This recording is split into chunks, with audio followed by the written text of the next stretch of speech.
پچھلے درس میں یہ بات میں نے عرض کی تھی کہ اللہ تعالیٰ کے کا سچا دین صرف اسلام ہے اس وقت، کیونکہ اسلام سے پہلے عیسائیت یہودیت وغیرہ بھی تھی، اور یہ جس نام سے آج مذاہب دنیا میں موجود ہیں، تو یہ اسلام کے علاوہ جتنے مذاہب ہیں ان کے بارے میں ہم دو قسمیں کر لیتے ہیں۔ ایک وہ کہ جن کی بنیاد ہی سرے سے غلط ہے، جیسے شرک، ہندو مت، جین مت، بدھ مت وغیرہ، اور دوسرے وہ دین جن کی بنیاد صحیح تھی، اللہ ہی کی طرف سے آئے تھے، لیکن بعد میں لوگوں نے ان میں اپنی طرف سے باتیں ملا جلا کر ان کو غلط کر لیا۔ تو یہ وہ لوگ ہیں جو اہل کتاب کہلاتے ہیں۔ کتاب عربی لفظ ہے، اس کا معنی ہوتا ہے مجموعہ، جمع کر دینا۔ یونانی میں کتاب کو بائبل کہتے ہیں، مجموعے کو، تو اس لیے ہم کہتے ہیں وہ اہل کتاب ہے اور وہ اپنے آپ کو اہل بائبل کہتے ہیں۔ ہم قرآن پاک کو اللہ تبارک و تعالیٰ کی آخری الہامی کتاب مانتے ہیں،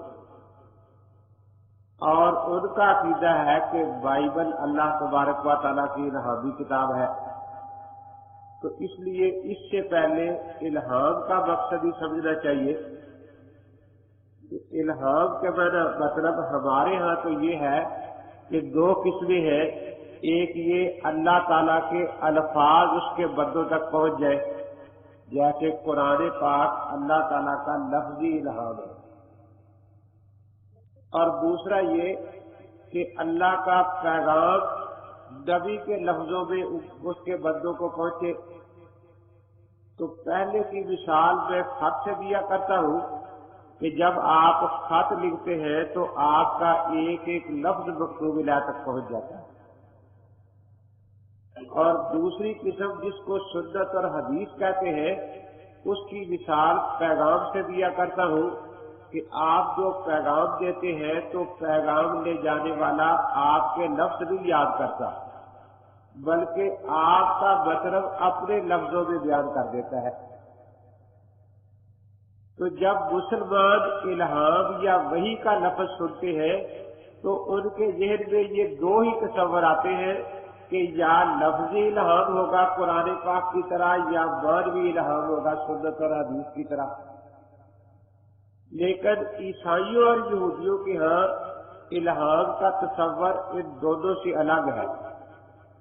وہ یہ مانتے ہیں کہ یہ کتابیں نہ تو اللہ تعالیٰ کے الفاظ ہیں، اور نہ یہی ہے کہ اللہ تبارک و تعالیٰ کا مفہوم انبیاء علیہ السلام نے اپنے الفاظ میں بیان کر دیا، بلکہ ان کا عقیدہ یہ ہے کہ اللہ کے نیک بندے کچھ نصیحتیں وصیتیں کرتے تھے، تو اس وقت جبرائیل علیہ السلام ان کی حفاظت کرتے تھے تاکہ کوئی غلط بات نہ لکھ دے۔ اگر کوئی غلط بات لکھتے تھے تو وہ اس کو سمجھا دیتے تھے۔ تو ان کے ہاں الہامی ہونے کا اتنا ہی مطلب ہے۔ یہ جو انجیلیں ہیں، ان میں تین قسم کی کتابیں ہیں انجیل اور تورات وغیرہ میں۔ ایک وہ جن کو وہ اسفار تاریخی کہتے ہیں، اس میں تاریخی حالات ہے، جیسے تورات ہے، انجیل ہے۔ موسیٰ علیہ السلام اور عیسیٰ علیہ السلام کی سوانح عمریوں کو یہ تورات اور انجیل کہتے ہیں۔ اسی طرح کچھ وہ ہیں جن کو یہ نبیین کہتے ہیں، صحائف انبیاء، جس میں کچھ پیش گوئیاں ہیں، اور کچھ ایسی کتابیں ہیں جن کو یہ اسفار حکمت کہتے ہیں، جس میں کچھ ضرب الامثال ہے، کچھ دانائی کی باتیں ہیں۔ تو یہ تین حصوں میں یہ کتابیں تقسیم ہے: اسفار تواریخی، اسفار نبیین اور اسفار حکمت، عہد جدید بھی اور عہد قدیم بھی۔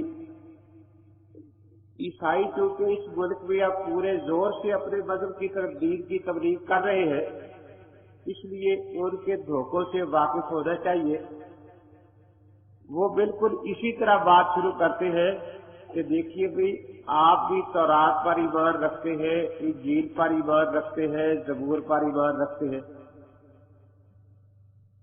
اب مسلمان کہتے ہیں ہاں ہم ایمان رکھتے ہیں۔ کہتے ہیں کہ جب تم ایمان رکھتے ہو پھر دیکھو اس کتاب میں لکھا ہے کہ یسوع مسیح خدا کا بیٹا تھا، تو ایمان کا مطلب تو ماننا ہوتا ہے نا۔ پھر تم عیسیٰ علیہ السلام کو خدا کا بیٹا کیوں نہیں مانتے؟ تو یہ یاد رکھیں کہ ہمارا ایمان کیا ہے، اس کو پہلے سمجھے۔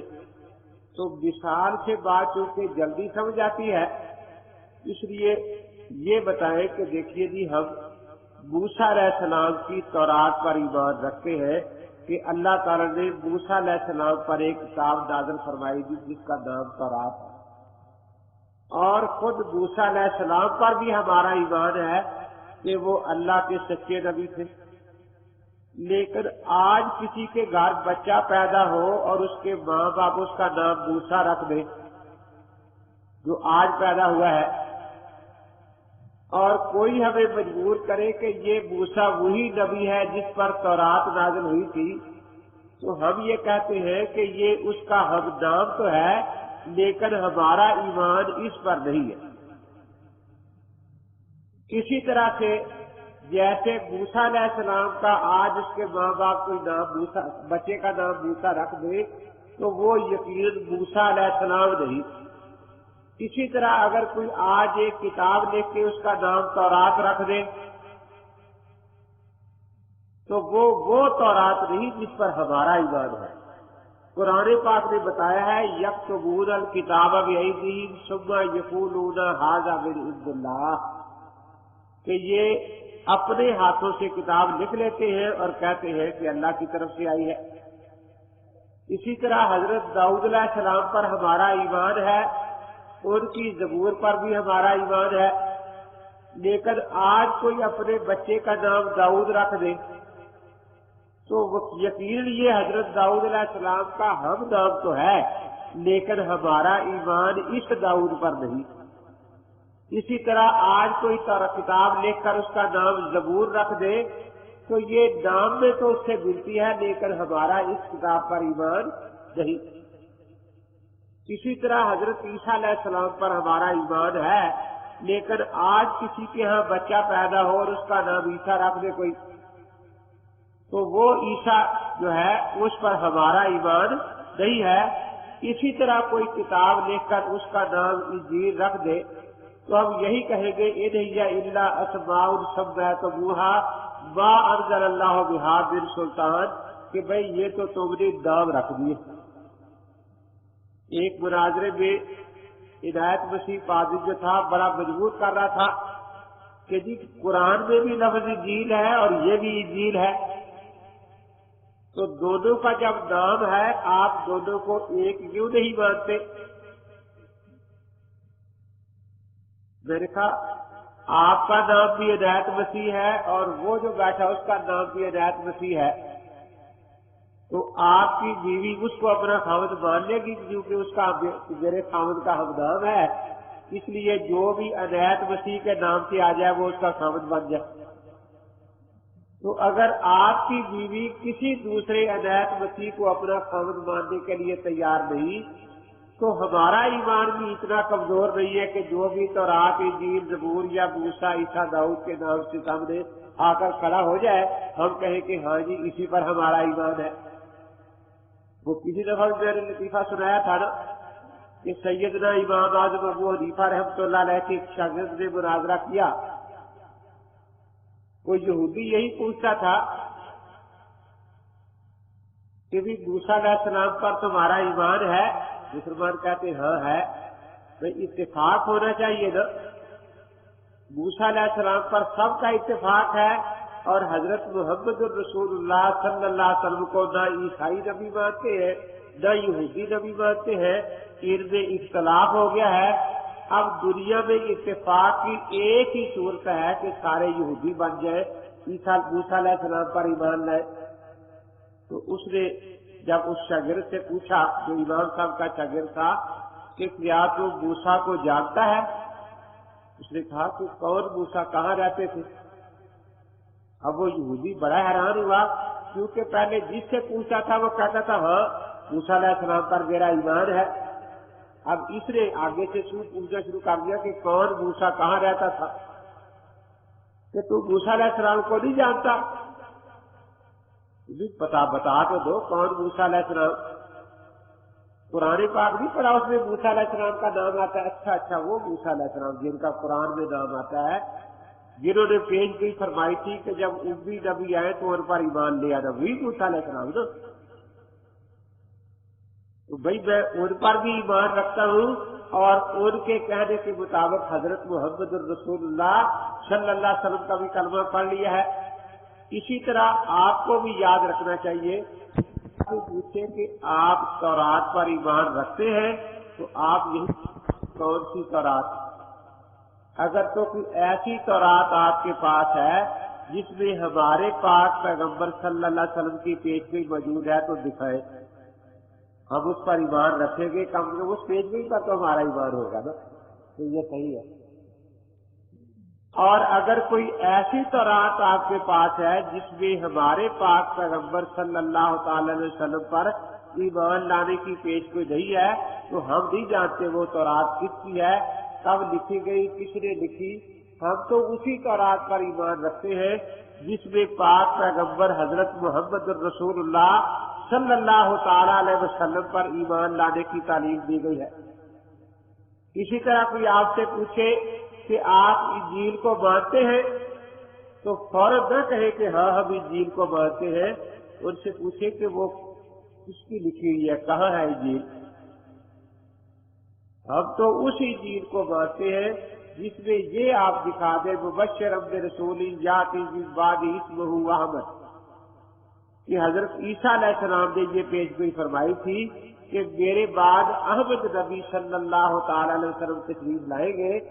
اگر ایسی انجیل آپ کے پاس ہے تو ہمیں ضرور دکھائیں، ہم اس کی کم از کم اس پیشگوئی کو مان لیں گے نا، اور ایمان رکھیں گے کہ واقعی عیسیٰ علیہ السلام کے یہ الفاظ ہیں، انہوں نے ہمارے پاک پیغمبر صلی اللہ علیہ وسلم کے بارے میں پیشگوئی فرمائی ہے۔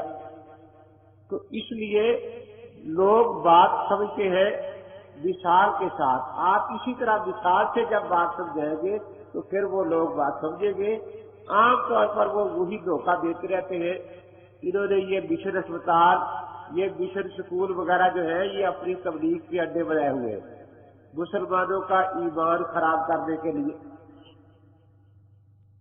ایک دو دفعہ ان کے اسپتال میں مجھے جانے کا موقع ملا کسی مریض کے سلسلے میں، تو یہ ان کا عجیب انداز ہوتا ہے، اس کو داخل کر لیا، اب جو اس کی بیماری ہے اس کی دوائی نہیں دیتے اور دوائیاں دیتے رہتے ہیں، فلاں دوائی لے آؤ بازار سے، فلاں بازار سے لے آؤ۔ زبان کے بڑے میٹھے اور دل کے بڑے کھوٹے ہوتے ہیں۔ ایک دن گزر گیا، 2 دن، 3 دن، اب اس کی بیماری بڑھتی جا رہی ہے یا کم کم وہیں پر ہے، تو آخر مریض تو پریشان ہوتا ہے نا۔ پھر جب وہ دوائی لے آتے ہیں کہ بھئی بسم اللہ شریف پڑھ کے کھانا، اگلے دن کہتے ہیں سورۃ فاتحہ کا بھی دم کر لو، دیکھو نا تمہارا عقیدہ ہے کہ یہ سورۃ شفا ہے، اس سے شفا ہوتی ہے، یہ سورۃ فاتحہ پڑھ کے دم کر کے کھاؤ۔ اب وہ دوا تو اس بیماری کی ہے ہی نہیں، وہ جب 2-3 دن مریض کھاتا ہے آرام نہیں آتا، تو پھر جو اصل بیماری کی دوا ہوتی ہے وہ دیتے ہیں۔ اور پھر وہ جو لیڈیاں ہوتی ہیں ان کی، وہ کہتی ہے کہ دیکھو آپ کے قرآن میں بھی لکھا ہے نا کہ مسیح علیہ السلام کو اللہ تعالیٰ نے شفا کی قوت بخشی، وہ اندھے کی آنکھوں پر ہاتھ پھیرتے تھے بینا ہو جاتا تھا، کوڑے پر ہاتھ پھیرتے تھے اس کو شفا ہو جاتی تھی، لگڑا آیا وہ شفا یاب ہو گیا۔ تو مسیح علیہ السلام بیماروں کو شفا دیا کرتے تھے، بلکہ مردے تک کو زندہ کرنے کا ذکر قرآن پاک میں بھی ہے۔ تو آج یہ دعا کھاؤ یہ کہہ کر کہ اے خداوند یسوع مسیح تو مجھے شفا عطا فرما۔ اب وہ دوائی چونکہ اسی بیماری کی ہوتی ہے تو عالمی اسباب میں وہ اثر تو کرتی ہے نا، اس لیے پھر اس کے ارد گرد پھرے گی، ماشاءاللہ ماشاءاللہ۔